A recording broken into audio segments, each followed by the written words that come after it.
Welcome to the Emmaus Buyers Guide on washing machines. So the Emmaus Buyers Guide on washing machines, what's important? Well, firstly, let's talk about the size. You hear it measured in kilograms, 11 kilograms, 7 kilograms, 10 kilograms. What does it really mean? Well, a kilogram is how much weight of washing it can take. So it's nothing to do with the weight of the machine, the weight of the drum, it's how much weight of washing we can take. So we've got two washing machines here. We've got a 7 kg machine and an 11 kg machine. So which one should you buy? So washing machine, the drum is measured in kilograms. So a kilogram is how much weight of washing a machine can take. So let's look first at a 7 kg machine. A 7 kg machine is roughly 22 items of clothing that can fit in it. Where 11 kg, we're looking 38 to 40 items of clothing that can fit in.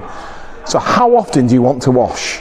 Are you happy washing less? In which case, an 11 kg could save you both money and time. So the other important thing about washing machines is spin speed. So why do we have different spin speeds? We've got a 1600 spin speed here and a 1000 spin speed. So what's the difference? Well, obviously it's a revolutions per minute. How many times that drum turns to remove excess water from the machine. So the more and the higher the spin speed, the more the machine will get rid of water. And that's really important because of your drying time. It's going to cost you a lot more money, so the more water you can get rid of in the spin, the better the saving and the drying time. When we talk about washers, we also need to think about washer dryers.